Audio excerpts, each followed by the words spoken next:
ഒരുപാട് മാതാപിതാക്കളുടെ വലിയ വിഷമമാണ് കുട്ടികൾക്ക് വേണ്ട തരത്തിൽ പഠനത്തിൽ ശ്രദ്ധ കേന്ദ്രീകരിക്കാൻ സാധിക്കുന്നില്ല, പഠിച്ചത് ഓർത്തെടുക്കാൻ സാധിക്കുന്നില്ല. ഇങ്ങനെയുള്ള പല ബുദ്ധിമുട്ടുകളും പറയുന്ന മാതാപിതാക്കൾ നമുക്കിടയിലുണ്ട്. ഈ മാതാപിതാക്കൾ ശ്രദ്ധിക്കേണ്ട ഒരു കാര്യമാണ് ഈ വീഡിയോയിലൂടെ നമ്മൾ പങ്കുവയ്ക്കുന്നത്. ഇടുക്കി ജില്ലയിൽ തൊടുപുഴയ്ക്കടുത്ത് ഇടവെട്ടി ശ്രീകൃഷ്ണസ്വാമി ക്ഷേത്രത്തിൽ നടക്കുന്ന പ്രധാനപ്പെട്ട വഴിപാടുകളിൽ ഒന്നാണ് സാരസ്വത ഹൃദം. സാരസ്വത ഹൃദം എന്ന് വെച്ചാൽ പൂജിച്ച നെയ്യ് എന്നാണ് സങ്കല്പം. 14 ദിവസം ഇടവെട്ടിക്കണ്ണന്റെ മുമ്പിൽ വെച്ച് വിദ്യാഗോപാല മന്ത്രാർച്ചനയിലൂടെ മന്ത്രപൂരിതമാക്കിയ നെയ്യാണ് ഇതിന്റെ പ്രസാദം.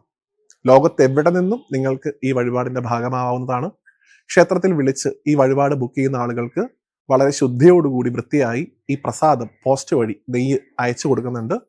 കുട്ടികൾ 7 ദിവസത്തെ ഒരു വ്രതാനുഷ്ഠാനത്തോടു കൂടി എല്ലാ ദിവസവും രാവിലെ വെറും വയറ്റിൽ ഭഗവാനെ പ്രാർത്ഥിച്ചുകൊണ്ട് ഈ ഹൃദം സേവിക്കുകയാണെങ്കിൽ അവർക്ക് വിദ്യയിൽ ഉയർച്ച ഉണ്ടാവുമെന്നും ശ്രദ്ധ കൂടുമെന്നും പെട്ടെന്ന് പഠിച്ചെടുക്കാനുള്ള കഴിവ് അവർക്ക് സ്വമേധയാ വന്നു ചേരുമെന്നും എല്ലാം ഭഗവാന്റെ അനുഗ്രഹം കൊണ്ട് നമുക്ക് നേരിട്ട് അനുഭവിച്ചറിയാൻ സാധിക്കും.